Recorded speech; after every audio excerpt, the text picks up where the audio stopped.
All right, guys, welcome back to another episode of Brotherly Love in the District here. Tristan here along with Jacob. Jacob, you want to go ahead and tell them what we're getting into?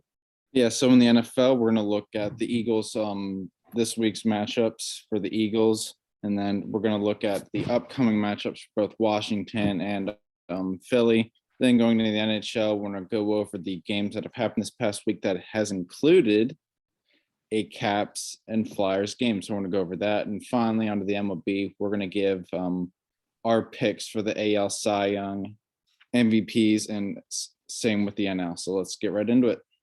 Yeah, so we'll start off talking about the game from last week. Washington was on a bye week, so they didn't play, and the Eagles played on Sunday in Philly against the Chargers, and they honestly put up a lot better fight than I thought they would. I don't know if you saw the game, but they played a lot better than I thought they would. I thought for sure Justin was 27-24. Yeah, I thought for sure Justin Herbert was gonna put numbers up on the Eagles secondary easily. To be fair, he did. He did. He still put up over 300 yards. Yeah, but he only missed 6 passes. It's hard to look at it and say that he put up such good numbers because of the fact that they only scored 27 points. I thought for sure they would be breaking 30 against the Eagles. With that, though, the game, obviously, Justin Herbert put up good numbers. But the run game had another really strong game. I think you found your winning formula. I think that's the biggest story coming from this game is that I think you found the formula that gives you the best chance of winning. Keep him to around 20-ish throws, something around that, and then run the ball a lot. I mean, Jordan Howard, 17 carries for 71 yards and a touchdown. Jalen Hurts, 10 carries for 62. Boston Scott, 10 carries, 40 yards. That's really good run numbers, and I think you guys need to lean on the run game more. They need to lean away from Jalen Hurts running so much, though, because Jalen Hurts having 10 carries is not great because obviously he's the quarterback. His main priority should be passing the ball. And I think this is the first game, if I'm not mistaken, but I think this is the first game where he hasn't been the lead rusher on the team. Obviously, prior to last week, they weren't handing the ball off. So that kind of hinders the ability to make that a safe assumption or make that a safe, I don't know the words that I'm looking for here, but to say that him being the leading rusher throughout these first 10 weeks, and this is the first game where he hasn't been the lead rusher, is easy to say since they haven't been putting the ball in the running back's hands, is basically what I'm trying to get at. But yeah, Jordan Howard and Boston Scott both are both stepping up really big right now in the absence of Miles Sanders, who only needs to be out for one more game and then he'll be able to come back. So that's a huge thing to be looking forward to. We play the Broncos this week, which is going to be a lot different of a game and trying to run the ball as much because I think Denver's front seven is a lot better. The Chargers are one of the worst rush defenses in the league. So, and then Detroit they're Detroit. So you kind of have to take it with a grain of salt against those two teams as they weren't great rush defenses, but it's a step in the right direction, which I love to see. And with Jordan Howard, whose career has fell off entirely, I don't know I really want to know why he went from a perennial Pro Bowler with the Bears to losing a spot to Tariq Cohen, and now he's not even a starter anywhere. He's a good running back, and I'm kind of curious to see what happened and why he just fell off the face of the earth. But he's been on the practice squad all season. He had a really good training camp, and he came in and he's filling in really nicely with the absence of Miles Sanders. So those two are putting in work. And something that's also really confusing me is the lack of use of Kenny Gainwell, because in the first 8 weeks prior to the Detroit game, they just kept on feeding Kenny Gainwell when you have Miles Sanders in the backfield. And that was really confusing, not only to me, but I think to a ton of Eagles fans and Philadelphia fans and reporters as to why they were using Kenny Gainwell more than they were using Miles Sanders. So that's a little bit confusing for me because now they've totally dropped off. I think in the past 2 games, he's had a total of 4 carries. He had 2 against the Chargers, and I think 2 against the Lions. But yeah, like you said, I think this is a better way to looking at that formula for success. Jalen Hurts only threw the ball 17 times. He only threw it to 4 receivers. Yeah, for 162 yards and a touchdown. Devontae Smith put up big numbers in this game. Yeah, that's insane. 5 receptions for 116 yards and a touchdown. And even Dallas Goedert had a decent game for only getting the ball 3 times. Three receptions for 43 yards. He averaged 14 yards a catch. So that's good numbers. I like the fact, what I've noticed lately is Jalen Hurts isn't really putting the ball in harm's way as much, I think. It looks like he's kind of trying to keep it away from the defense and trying to make good passes, which is a good sign to see. And overall, I think the offense played really well. The defense played really well too, despite the loss. They started out the game with a goal line stop, and then right after that, they took him down to the goal line again. And I believe the Chargers scored the second time, although the Phillies defense was holding it tight against the Chargers at the beginning of the game. And to hold Justin Herbert and that electric offense to, no pun intended, to 27 points is nice. A pretty decent feat for the defense, I believe. Yeah, definitely a hat or a game you can hang your guys' hats on. Yeah, and I think with keeping this game as close as it was, I think that'll help produce momentum going into this Denver game. I believe we could beat Denver going into this. You will beat Denver. Yeah, because I don't think Denver's team is all that great. Teddy Bridgewater. They beat us. I feel so bad for Teddy Bridgewater. That man's career went down the drain real quick. He was a really good quarterback, and he went down the drain so quickly. He was doing so good that one year with Minnesota, the year he got hurt. Him and Tyrod Taylor were both having good years. Yeah, and then they both kind of fell off. And now Teddy Bridgewater is struggles to find a starting job, taking over in Denver, where he isn't even really the presumed starter, where Drew Lock is still trying to find his way up that ladder. And they're actively looking for another quarterback. Yeah. So let's continue to preface that game since we were kind of alluding into that one. The Broncos are 5-4. I wasn't definite on what their record was, but they are 5-4, which is better than the record I thought they would have. Yeah, I think that's kind of I'm trying to find the right word, but I think that doesn't actively reflect how. Yeah, I think it's a fluke. I don't think they're a very good team. Yeah, they did beat us though. Their team is really middle of the pack overall. Their offense is 14th in the league, defense is 13th in the league, passing 14th, rushing 9th. So their team overall is just middle of the pack. I think though, like I said, I think the Eagles offense is starting to find that rhythm now that they're starting to find the rushing game, and they're going to be able to work play action into the offense now that they can actually run the ball. A really interesting matchup that I'm excited to see this week is Patrick Surtain and Devontae Smith. That's going to be a fun matchup to watch. Interesting. The few times the ball actually is thrown there. Yeah, I don't see the ball getting thrown there much because that's going to be throw the ball. I'll throw it to Dallas Goedert because I don't think they have very good linebackers. Yeah, they don't. I don't believe they have good linebackers either. Yeah. I want to try to pull up their. Yeah, I'm going to pull up their depth chart real quick. But yeah, I feel like their defense just isn't great overall. That'll work. No. Okay. Yeah. But yeah, Dallas Goedert needs to have a big game here. He needs to continue to have a big season. I mean, against Detroit was really that breakout game for our offense where they kind of found out what they needed to do and how to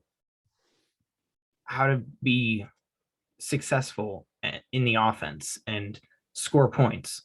So I think after that Detroit game, they finally figured out what they're trying to do as an offense and how to work in everyone properly and get the right people on the field. And I think that's really helping us.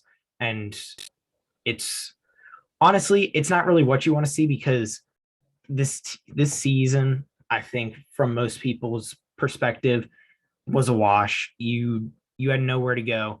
And now they could potentially win.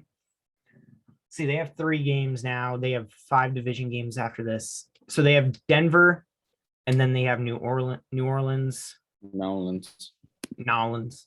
have the Jets at some point. That's week 13. They have the Giants twice, Washington twice, and Dallas twice. And I'm missing one more game in there. I'm not 100% sure who it is. But so I'm reading in your schedule. You have Saints, Giants, Jets, Washington, Giants, Washington, Cowboys. Oh, so I did have it right. Okay. That's your remaining games in order. Yeah. So I did have it right. So they have a lot of potential to win a lot of games in that span. I'm not sure if I was the Eagles, I'd really want. Yeah, that's what I'm saying. Like, I don't really want them to win, but yeah, at the like same you want time, the high draft pick with Washington. I'm just like, all right, lose. It's all right. Like the season's a wash. I don't think we should give up on Ron Rivera, anything like that. Just lose so we can get a higher draft pick. They have potential to win. I believe they can beat Denver. You will beat Denver. You'll beat the Jets. The Saints. I believe that's a toss up for me. Yeah. So Denver should be a win. The Jets should be a win. I will have a split against the Giants and Washington, which would make us 7 because we're going to lose to the Cowboys.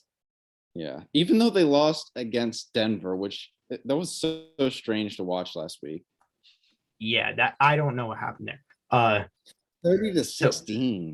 So that would be 7-10. The 17 games in a single season is still throwing me off. So that would be 7-10. That I think that's what is likely to happen. What I think can happen, what I think will happen. This is my guess. I think we beat Denver. I never thought in my life that I would be saying we have a better chance to win because they don't have Jameis Winston, but I think we can beat the Saints. Yeah, that is a weird. I just don't know with the Saints anymore. I thought they're going to be a good team at the beginning of the season. Then it just kind of went. Well, the only weapon they have left is Alvin Kamara. Yeah, Jameis Winston gone. Michael Thomas said he's not coming back this season. So is Taysom Hill going to be their quarterback, or is he injured? I don't know who their quarterback is right now because I don't think he was starting last week. So, but yeah, Jameis Winston gone. Michael Thomas is out for the rest of the season. Their wide receivers are meh after Michael Thomas, and Alvin Kamara is their only weapon on their offense. Although Alvin isn't bad, but they have holes. Alvin Kamara could easily torch us by himself because our linebackers are terrible. Although Jonathan Gannon finally is starting to figure out that he needs to put on the players that make plays, not the players that we should be putting on. They cut Eric Wilson. They were trying to play him too much, even though he shouldn't have been being played because he didn't fit well in our scheme. So we're finally starting to get those players who deserve to be on the field, which I'm happy to see that because I think the more they work with the players that should be on the field and figure out what they need with those players and how to fit the scheme around them, that's just going to make it easier for the future. Also, the Broncos don't really have any household names at linebacker. They used to, but even then, he wasn't a really good pass. Yeah, because Von Miller he's a top edge rusher in the league. You're not going to put him back in coverage. Yeah. But Surtain, Ronald Darby in the secondary, and Justin Simmons, who's one of the best safeties in the league, coverage safeties in the league right now. But yet again, I think you guys are starting to lean more towards the run game, and I think that will win you the game. which I like to see. I'm happy about that. I mean, we've been saying it for weeks now. They're finally listening to us. Yeah, so I think Denver will win. I think against Denver, we will win. The Saints will win. Jets will win. I think we'll beat both. I think we'll beat the Giants twice and one against Washington. I won't even be surprised if we drop both against you guys if we lose both. I really wouldn't be surprised because we're not playing at all. I think the Eagles could have 9 wins by the end of the season, which is absurd to think about. If I were you, I wouldn't want. No, I don't want that because if we make the playoffs, they're getting kicked in the first round. Yeah, like I like as a Washington fan, I want us to get the higher draft pick. So if we lose, I frankly don't care. We're going from like projected top 10 pick to like middle of the pack 22nd overall pick. And that is a huge jump. The roles are reversed because at the beginning of the season, we thought Washington would have that and the Eagles would be top 10. Then we switched. Yeah, it is weird. Like, because we could have 2 top 10 picks because Miami's doing terrible too, and we have their first round pick. I really hope we don't. The Colts, depending on what the Colts do, because it's looking like that Carson Wentz is going to be a first round pick. So knock on wood. That's looking like it's going to be a first round pick. And if they don't make the playoffs, that's going to be another 10 to 17 pick. Imagine, okay, going into this season, imagine I tell you prior to the season, yeah, the Eagles will have a top 10 pick and a top 20 pick. So a pick between 1 and 10, a pick between 10 and 20, and then a pick between like 20 and 25. And the pick that's between 20 and 25 is the Eagles pick, like their original pick. Oh, gosh. This has not been a fun year. What happened? That is so weird to think about. What happened? So yeah, the Eagles could potentially, I think they'll have 9 wins by the end of the season. And you're saying if they drop both, if you go by the same thing that I'm saying and you think they'll drop both, that'll be 10 wins. Oh my gosh. All right, so let's go over to the Washington game. All right, how bad are we going to lose this week? You guys are playing the Bucks. That's going to be rough. That's going to be a rough loss. I'm so excited though because I have Mike Evans in a fantasy league and I have Chris Godwin in a fantasy league. Yeah, I have depression because of this team. But hey, I mean, keep in mind they only put up. I say only. They only put up 28 against the Eagles. So. But you're a better team than us. Wow, that is a weird thing to hear. Yeah, you're playing so much better than us. It's even when you're only like 3 and 6 or whatever, we're playing like dog. Yeah, we're playing close game. Well, I say we're playing close games. The only close game that we've had is the Chargers. We beat up on the Lions. I can't think of who we played prior to that. But we beat up on the Lions. And week 8, we played. Who did we play? No, week 8 was the Lions. All right, so yeah, I think Tom Brady's going to pick apart your defense. There's really they have too many weapons, honestly. Yeah, and our defense it's not playing great. Yeah, there is nothing you can really do about that game. Yeah. The Eagles played the Raiders in week 7. So, and that wasn't even as close as it looked.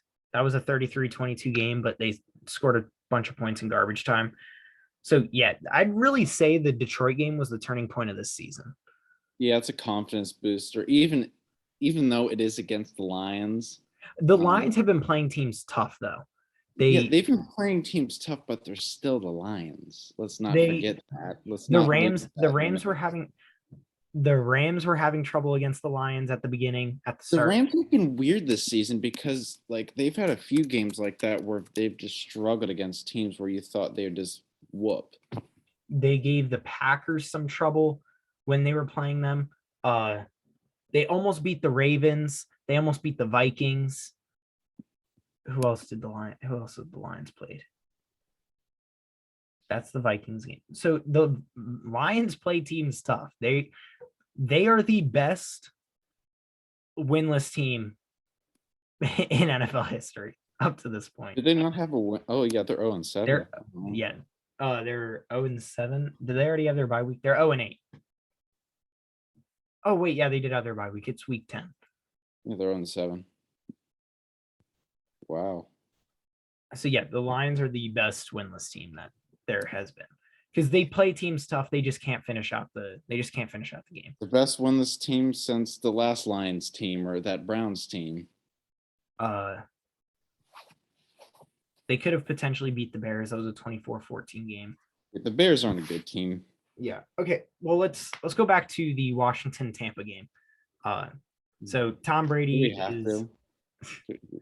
Tom Brady is going to pick apart your defense, but the bright side is the Buccaneers don't have a secondary.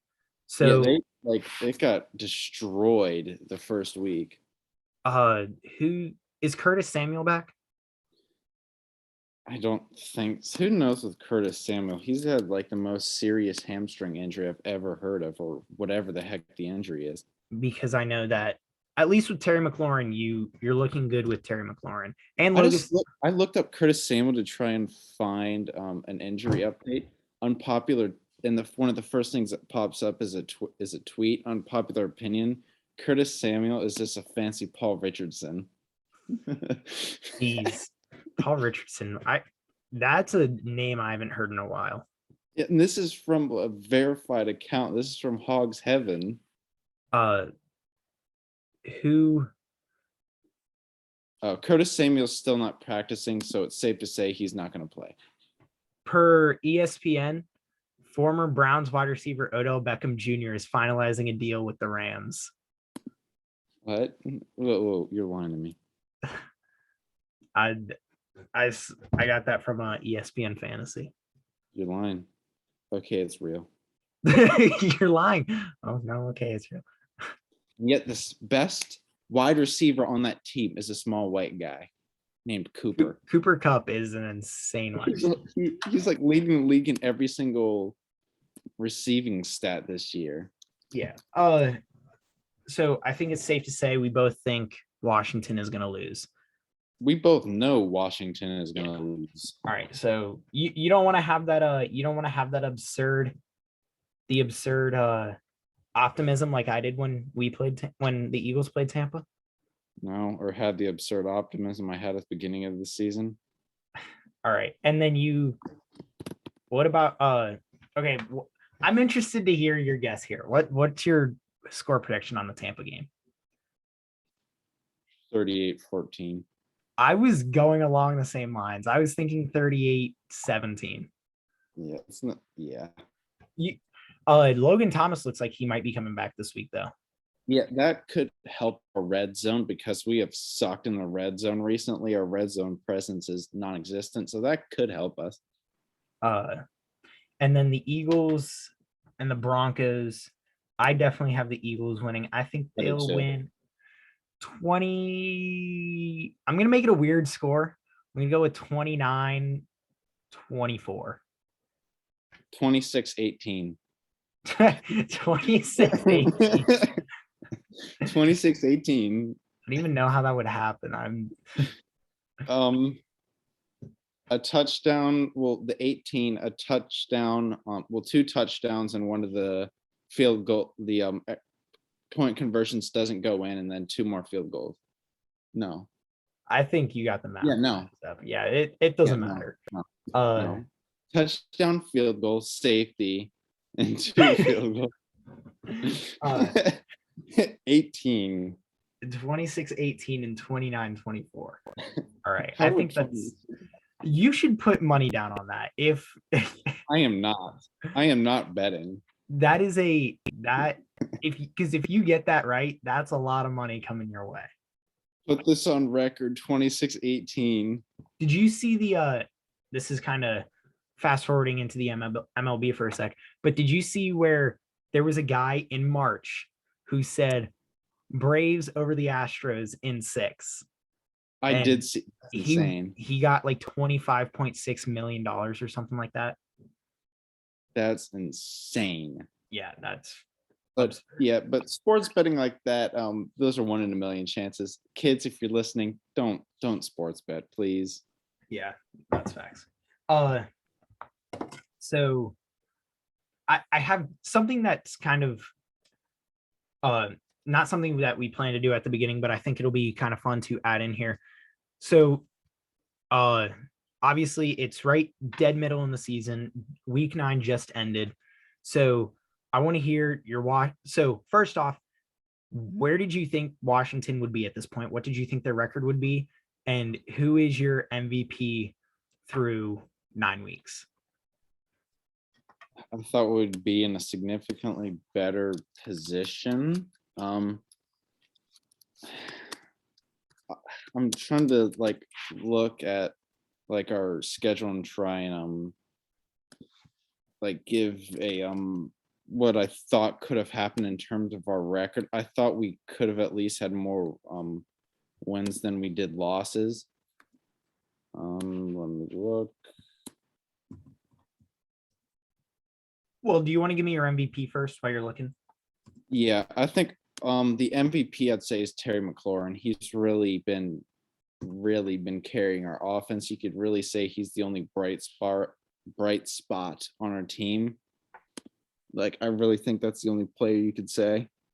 So my MVP for Washington, it's more than one player. I don't think it should be anyone on your defense. Your defense has been the death of you guys. I think the MVP for Washington has honestly been the offensive line. But if you're going single player, then yes, I would go with Terry McLaurin. Because I don't watch as much Washington as you do, or as much Washington as I do Philly. So it sucks. On Philly, like I could pick a specific offensive lineman, whereas Washington, you can't do that. I can't do that as well. Although I do believe Washington's offensive line has been huge for them. And they've been playing a lot better than I thought they would. And I honestly thought realistically we could have been 4-4 at this point in the season. All right. So Chargers, that was a respectable loss. You beat the Giants. Yeah. Lost to the Bills. I could see that. 1-2. You beat the Falcons 2-2. You could have beat the Saints. We could have beat the Chiefs as well, frankly, because in the first half they were playing like crap. Yeah, I could see you 4-4 too. Yeah. 3-5 at the worst. Because I think the Saints game was a toss-up. So 3-5 at the worst, 4-4 at best. Yeah. And that like preseason presumptions. Because in the beginning of the season, did you think you were beating the Chiefs? No, but watching the game, I'm like, oh, we could actually win. And then the second half started, and I said, oh, yeah, we're not winning.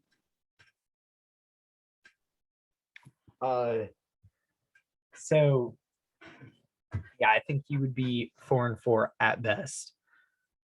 MVP, I could see Terry McLaurin. For the Eagles, I would have to say, honestly, we're doing better than I thought we would. I want to bring up their schedule real quick. But while I'm doing that, my MVP for the Eagles is Javon Hargrave. He was injured most of last season, but this season he has been playing out of his mind alongside of Fletcher Cox. And I think what would make Fletcher Cox a little bit better is if Jonathan Gannon lets him play the way that he was, because he tried to put him in a system that he wasn't used to. Fletcher Cox used to just be able to run around and do what he wants, get past the line the way he wants. And now he's in a system where he can't really do that. And I think that's hurting him more than it is helping him. So I think that that's kind of hurting him. And Javon Hargrave might be doing better from that because I still think Fletcher Cox is a guy you have to pay a lot of attention to. But Javon Hargrave has 43 tackles and 6 sacks, and he leads the team in sacks. So I think he was huge to have come back this season, and I think he's playing really well. So that's my MVP. And then I think at this point, I thought we would have 2 wins. Yeah, I thought you'd beat 1-6. Because I thought we would beat the Falcons.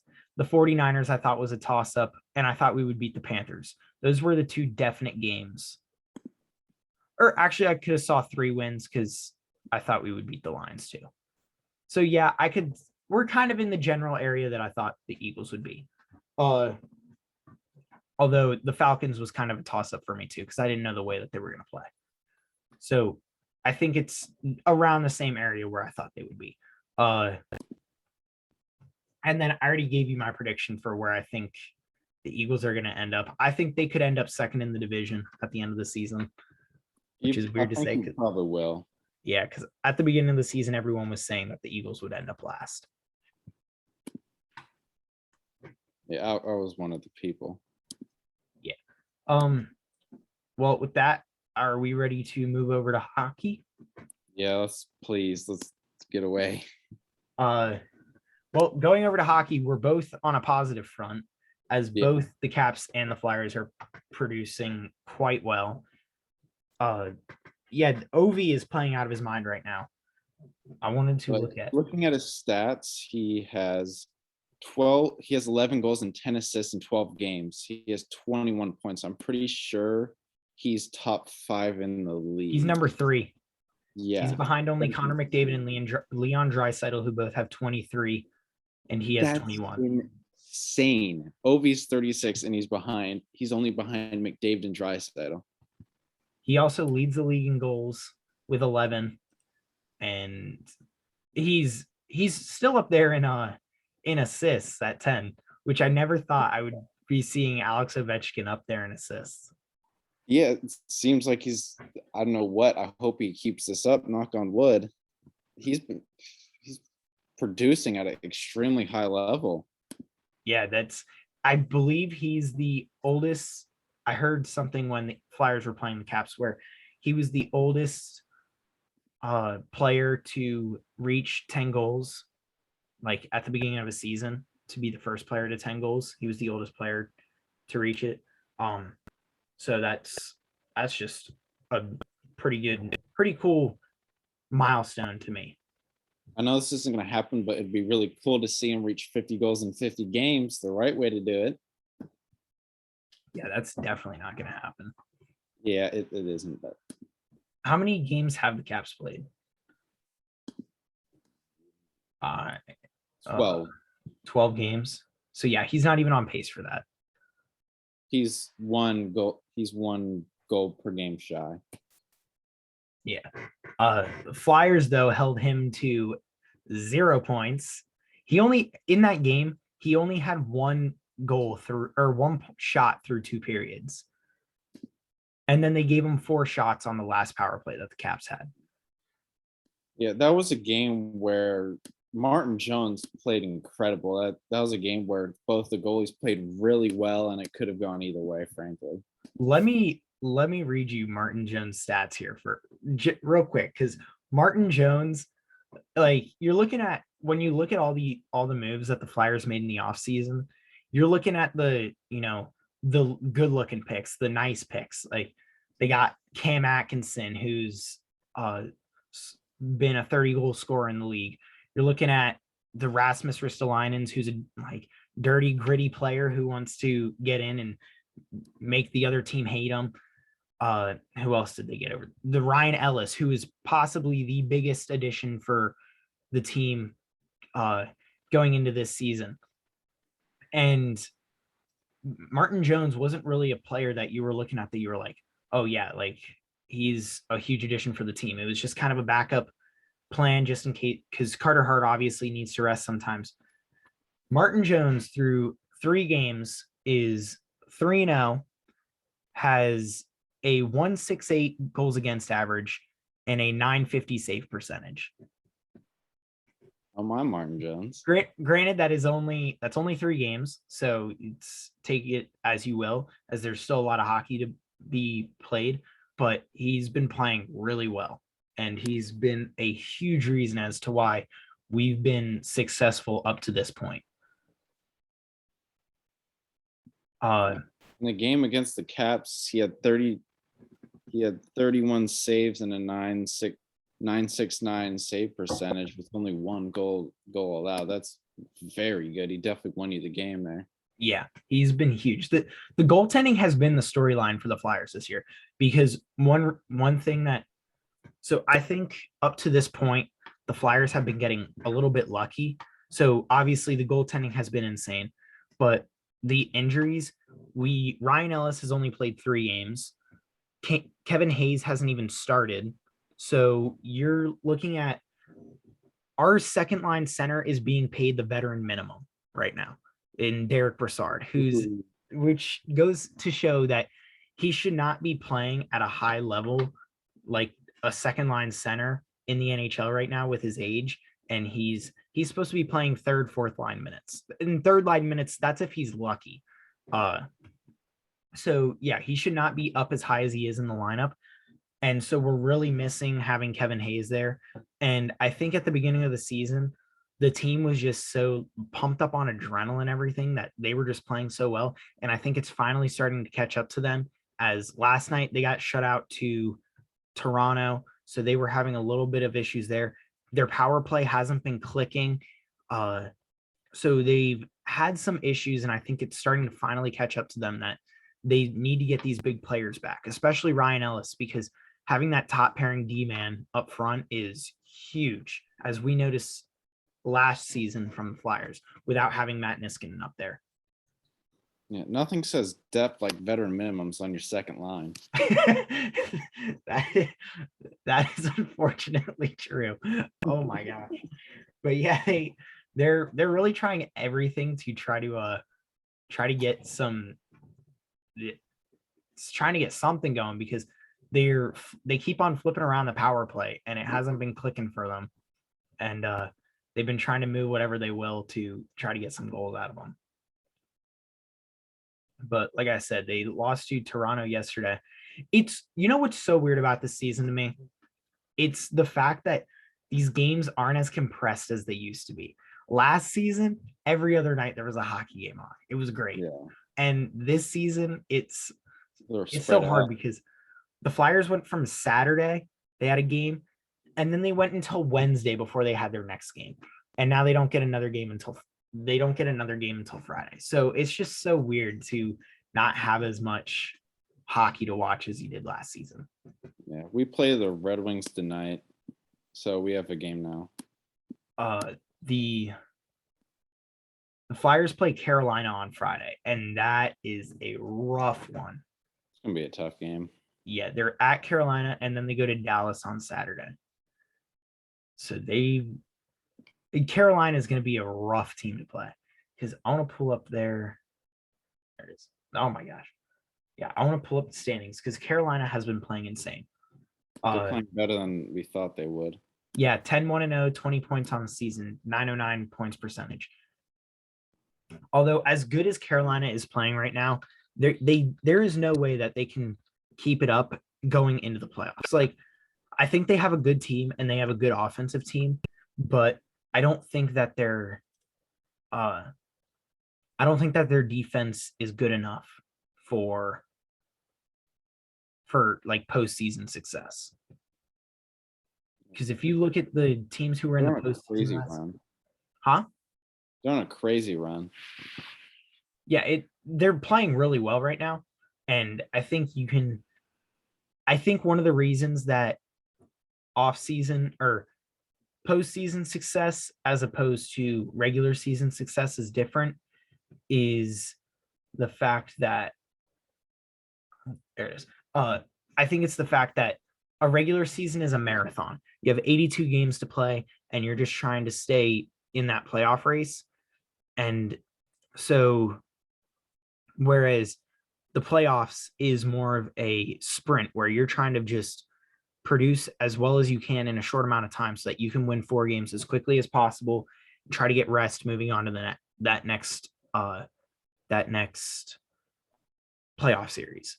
So I think that's a reason that you can have a ton of success in the regular season like Toronto did last season, and then not have as much success in the postseason like Toronto did.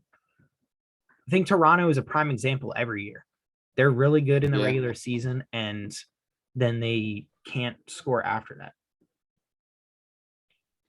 Yeah, they haven't had playoff success since 1967.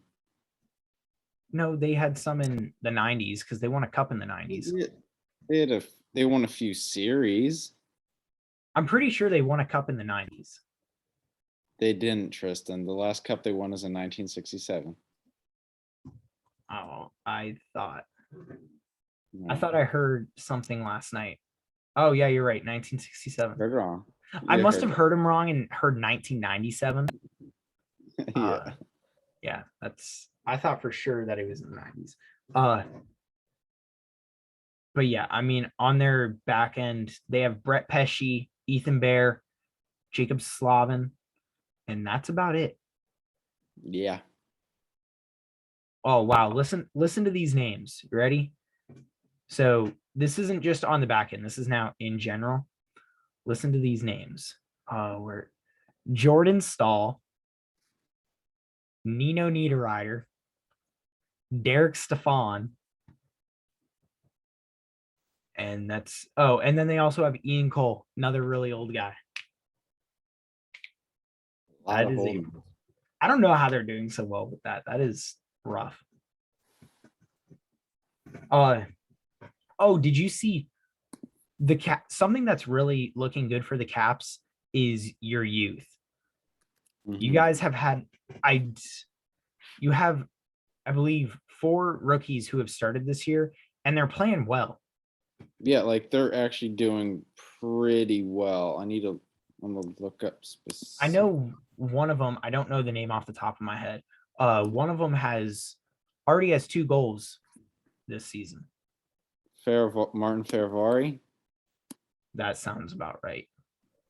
Although I would probably say that LaPierre is one of our other rookies.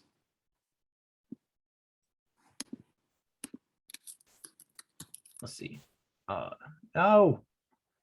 Hendrix LaPierre, Connor McMichael, Martin Ferravari, Alexei Protas, and Brett Larson. So you've had 5 start in the NHL? Yeah. Whereas the Flyers have had 0 start in the NHL. Mm-hmm. So I think that's pretty good look for the future for the Caps. Yeah, and considering that both of us are in the same situation somewhat because we both have had injuries, like a decent amount of injuries. However, we had more youth to pick up the pieces than you do. Yeah. We're also waiting on this one guy. I don't think this name is going to mean much to you. Wade Allison, who started at the end of last season, who was producing quite well. And they're waiting for him to also come back as he got hurt in the offseason. So we're waiting on a lot of injuries to be healed and come back. Yeah, because you can't have Derek Brassard starting on your second line. That is factual. All right, so I think we should go on and move to the last little bit here in the MLB, where we're going to give our AL and NL Cy Young and MVP awards. So do you want to start or do you want me to start? You start. All right, so I'm going to start with the NL, and then we can go NL and then argue about it, and then AL. And although I think we're going to have the same NL award winners. So the only one that I see differently that I think you will is MVP, because I obviously have to take a little bit of a homer pick. I didn't do the same thing. Don't worry. I have to take a little bit of the homer pick in Bryce Harper. He leads the league in on base plus slugging. He leads the league in on base plus slugging. He's top 3 in slugging, I believe. I want to pull these up just to be sure as I'm talking. But after the All-Star break, he made such a jump from where he was that I think he definitely deserved to be talked about in potentially winning MVP. And what he did just to finish off the season, in the fact that he was one of the reasons that they even made it to where they were in competing for a playoff spot. I think that really is one of the reasons that he's up there. So he was batting .309, which was third in NL. He had 35 home runs, and then his on base percentage .429, which was second only to Soto. .615 slugging, which was first in the league or first in the NL. 1044 in OPS, which was first. And then even at the end of the season, he started stealing bases too, which was kind of a little bit of a surprise there, but added a little bit of flash. He also led the NL in doubles with 42. So he was putting up good numbers, especially towards the end of the season. And he was one of the biggest reasons that the Phillies were able to make it to where they did. And so I think he has a really good chance, and I think he should be the MVP winner. And then my NL Cy Young winner is going to be Scherzer because of That's mine too. yeah, which is what I thought. He had a 2.46 ERA, which was only 0.03 points behind Corbin Burns, who led the NL in ERA. He had 15 wins, which was fourth in the league.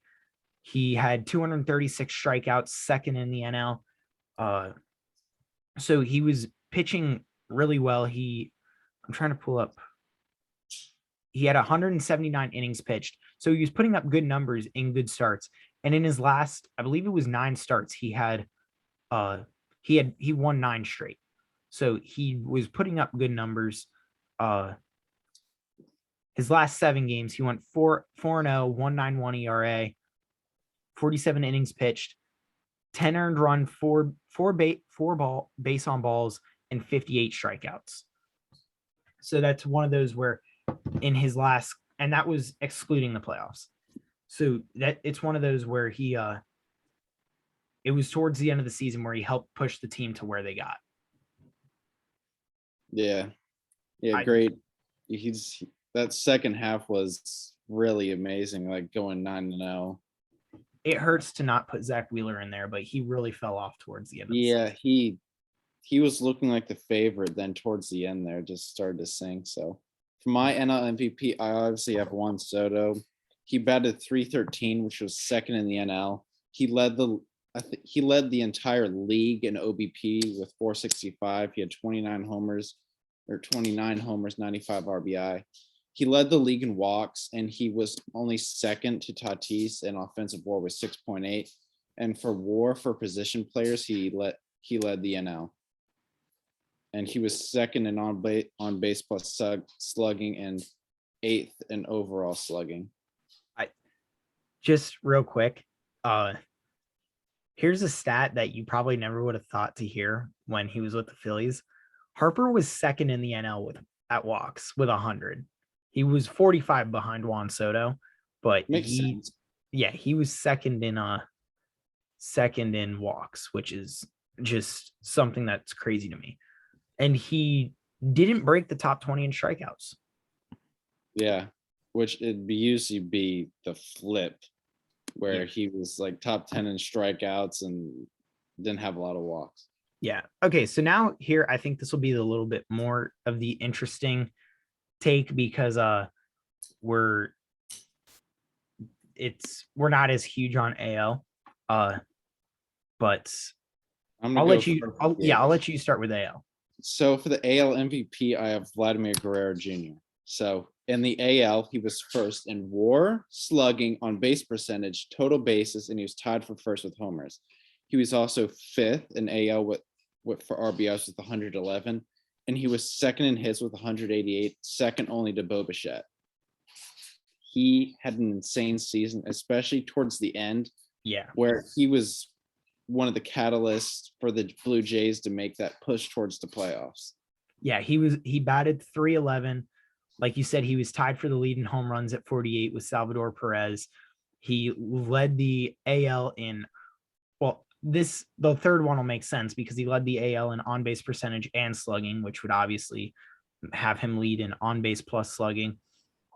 And he was just putting up huge numbers, especially towards the end of the season. So he's also my AL MVP for those reasons. And the fact that towards the end of the season, like anything that touches bat was a base hit.